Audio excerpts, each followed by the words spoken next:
Hello.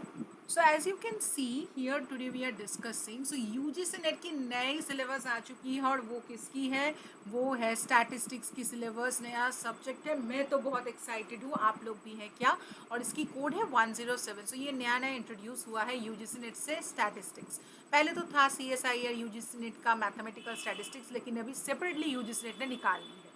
और इसमें जो जो मॉड्यूल्स है, तो इसमें अगर प्योरली स्टैटिस्टिक्स की बोल दूँ तो प्रोबेबिलिटी जो पढ़ते हैं, sampling methods, estimation theory, hypothesis testing, multivariate stochastic process, ये आ गया। ठीक है, ये थोड़ा सा डिफरेंट है। उसमें से इंडियन स्टैटिस्टिकल सिस्टम ये भी थोड़ा सा और एक डिफरेंट है। और दूसरी जो है वो है टाइम सीरीज, वो थोड़ी सी इकोनोमेट्रिक्स में आती है, वहाँ से है। और सबसे झटकेदार है हमारी लीनियर अलजेब्रा। तो पहले आते हुए मैंने स्टूडेंट से बोला तो वो बोलते हैं कि सब लोग, लेकिन ये एक ही है और वो करना ही है।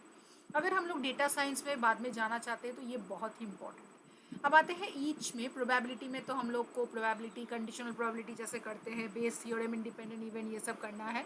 चाहे विशब्स इनइक्वालिटी से शुरू करके मॉडल ऑफ कन्वर्जेंस सब कुछ करना है। फिर आती है हमारी मैथ पार्ट, तो उसमें रियल एनालिसिस और मैट्रिक्स अलजेब्रा है। सो फाइनाइट, काउंटेबल, अनकाउंटेबल से शुरू होके रेमन इंटीग्रेशन, रोल्स थ्योरम जैसे जैसे करेंगे वो पूरी ही है। ठीक है, मैक्सिमम मिनिमा के संग संग। और इजी पार्ट नहीं रहेगी, वो कैसे हो सकती है अगर टफ पार्ट है, क्योंकि vector space, linear independence, eigen value, eigen vector हमको बतानी है ना, कि इनफाइनाइट नंबर ऑफ सोल्यूशंस है कि फाइनाइट और इनफाइनाइट। सैम्पलिंग मेथड्स तो स्टैटिस्टिक्स है, तो सैम्पलिंग मेथड्स तो पढ़ना ही पड़ेगा, और वो सिंपल रैंडम से शुरू होकर, स्ट्रेटिफाई से शुरू होकर सब कुछ पढ़ना पड़ेगा।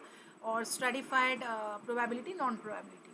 डिज़ाइन ऑफ एक्सपेरिमेंट्स तो बहुत ही ईजी सा है जो कंप्लीट करना है हमको।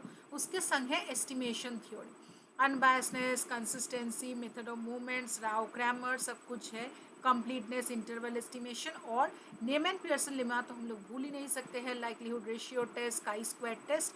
और अगर हम लोग ये करेंगे तो मैंने इकोनोमेट्रिक्स बोल दिया है, तो गॉस मार्को को बिना हम लोग एक्सपेरिमेंट कैसे करेंगे, क्योंकि ऑटो कोरिलेशन, हेटेरोस्केडासिटी या फिर मल्टी कोलिनिटी है कि नहीं वो तो चेक करनी पड़ेगी।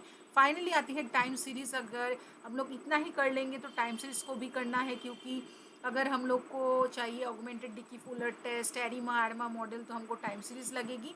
और फाइनली आती है मल्टीवेरिएट, जो आज ही मैं पढ़ रही थी कि मल्टीवेरिएट सब कुछ मल्टीवेरिएट है। अगर हम लोग मान लीजिए कि एक जगह पे हम लोग अमेजोन देखते हैं, तो अमेजोन में एक चीज़ देखते देखते दूसरी चीज़ भी देख लेते हैं और सजेस्टेड हो जाता है, तो मतलब मल्टीवेरिएट एनालिसिस होती है। और फाइनली स्टोकेस्टिक, वो क्या कांस्टेंट है, सो मार्कोव चेन से स्टोकेस्टिक प्रोसेस। लेकिन सब कुछ के बाद जिससे करेंगे सॉफ्टवेयर रिसर्च मेथोडोलॉजी और थोड़ा सा थ्योरी तो पढ़ लेने पड़ेगी पीसी मैनुअल की। सो यही है बेसिक नॉर्मल।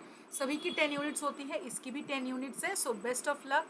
और आपको अगर कोई भी गाइडेंस चाहिए, डू व्हाट्सएप।